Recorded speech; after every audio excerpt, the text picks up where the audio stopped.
Assalamualaikum warahmatullahi wabarakatuh. Yang terhormat Bapak Ridho Riyadi, MPDI, selaku dosen pengampu mata kuliah Metodologi Studi Islam, serta teman-teman yang saya cintai dan saya banggakan. Marilah kita panjatkan puji syukur kehadirat Allah Subhanahu wa Ta'ala yang telah melimpahkan rahmat-Nya sehingga kita dapat melaksanakan perkuliahan secara daring ini. Kami dari kelompok 13 akan mempersembahkan sebuah video hasil diskusi kami tentang studi kawasan.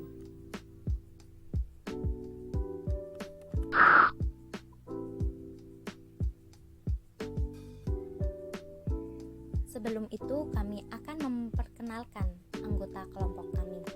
Saya sendiri, Nesi Septiani, NIM 21-20032, dan teman saya Rosi Fitriani, NIM 21-20030.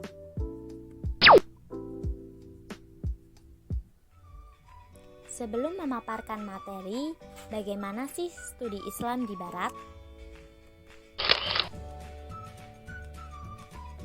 Studi Islam di Barat ada 3 tahapan. Jika ditinjau dari aspek sejarah, Jamali Sahrodi mengelompokkan studi Islam yang dilakukan oleh dunia Barat dalam 3 tahapan. Adapun tahapan tersebut meliputi yang pertama tahap teologis, yang kedua tahap politis, dan yang ketiga tahap saintifik.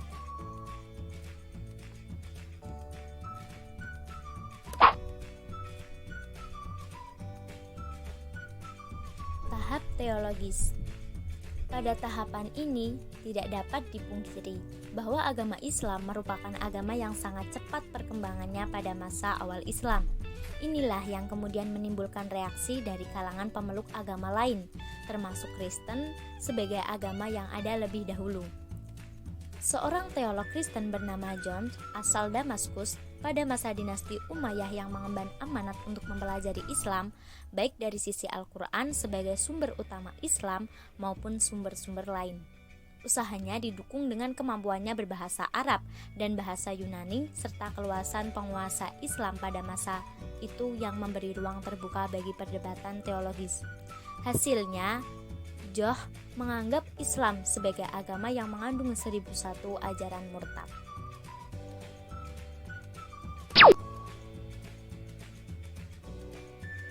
Tahap politik. Tahap politik dimulai pada abad ke-12 ketika usaha studi Islam dilakukan lebih serius dengan tujuan misionaris. Tujuannya ialah menghadapi peradaban Islam dengan cara penerjemahan Al-Quran dan teks-teks Muslim lainnya.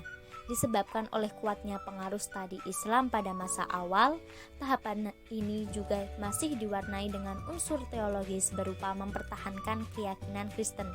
Di antara tokoh-tokohnya adalah Peter the Venerable.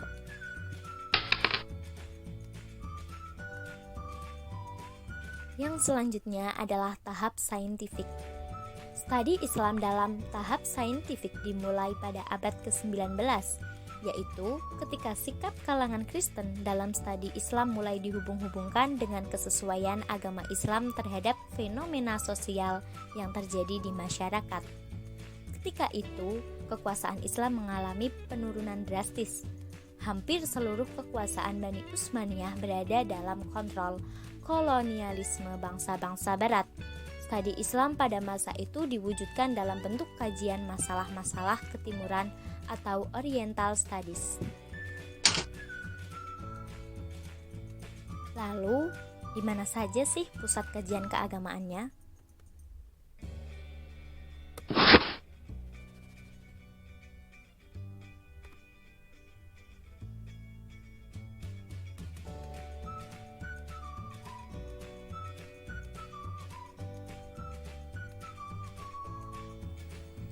Pusat kajian keagamaan yang telah diupayakan oleh berbagai kalangan sarjana Barat yang berkonsentrasi pada kajian keislaman yaitu di tempat-tempat sebagai berikut.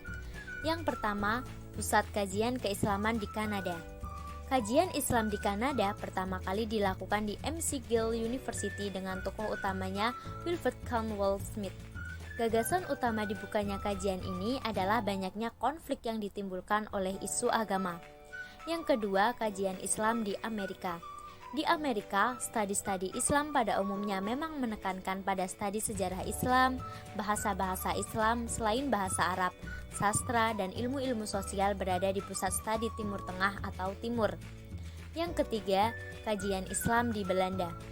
Islam dan khususnya bahasa Arab telah menjadi objek studi di universitas-universitas Belanda. Universitas Leiden karena di kemudian hari universitas ini menjadi pusat studi tentang Islam di Indonesia. Yang keempat, kajian Islam di Jerman merupakan inti dari studi Islam yang dipelajari dan di dunia akademik lebih dikenal dengan seminar orientalis. Sebagaimana studi ketimuran pada umumnya, studi Islam berdiri terlepas dari kungkungan teologi serta tidak terpengaruh oleh polemik dan apologi. Yang kelima, kajian Islam di London. Di London, studi Islam digabungkan dalam School of Oriental and African Studies, fakultas mengenai studi ketimuran dan Afrika yang memiliki berbagai jurusan bahasa dan kebudayaan Asia dan Afrika. Dan yang terakhir, kajian Islam di Chicago University. Maraknya kajian Islam di perguruan tinggi di Amerika Serikat merupakan faktor pendorong bagi Chicago University untuk membuka pusat kajian Islam. Salah satu tokoh cendekiawan Muslim yang sangat dikenal di universitas ini adalah Fazlur Rahman, guru besar asal Pakistan.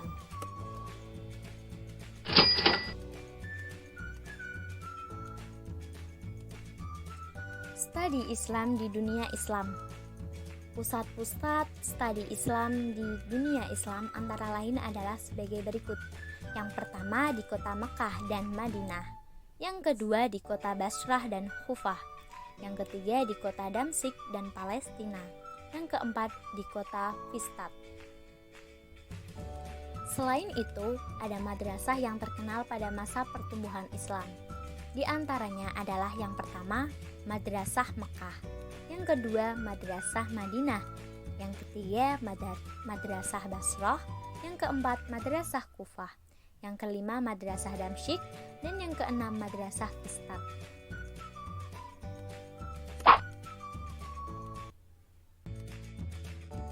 Studi Islam di Indonesia.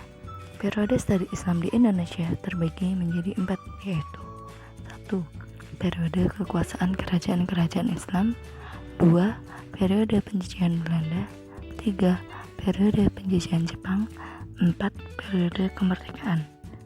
Beberapa cara pendekatan yang ditempuh oleh para penyebar agama Islam itu melalui 1. Metode ceramah atau nasihat langsung. 2. Uswatun hasanah. 3. Metode kesenian. Lembaga pendidikan yang ada di Indonesia. 1. Masjid dan surau. 2. Pondok pesantren. 3. Madrasah dan majelis taklim. 4. Sekolah dan perguruan Islam.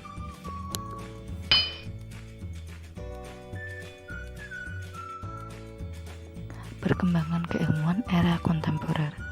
Zaman ini bermula dari abad 20 Masehi dan masih berlangsung hingga saat ini.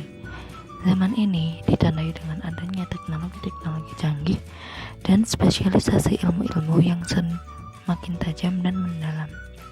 Pada zaman ini, bidang fisika menempati kedudukan paling tinggi dan banyak dibicarakan oleh para filsuf.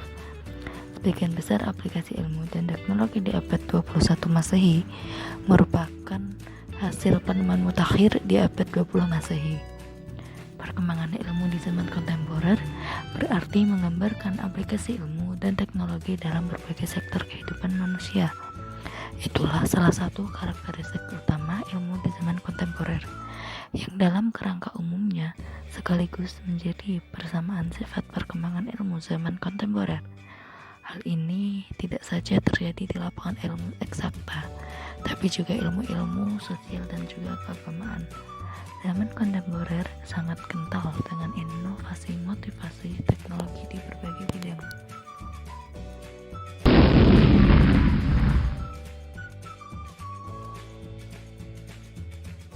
Contoh perkembangan keilmuan era kontemporer. 1.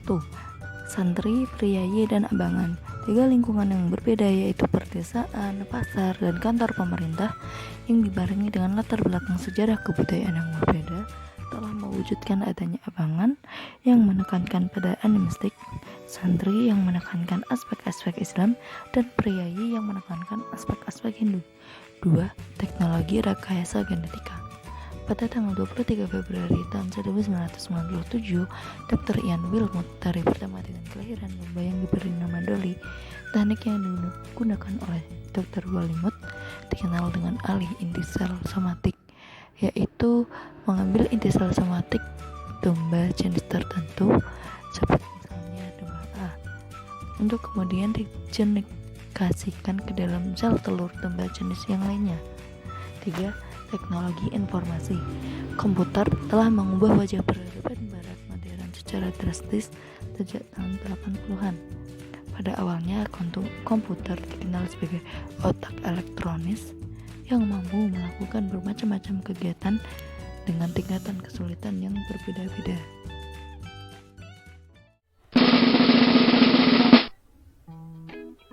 Itulah video penjelasan dari kelompok kami tentang studi kawasan. Terima kasih, semoga bermanfaat. Wassalamualaikum warahmatullahi wabarakatuh.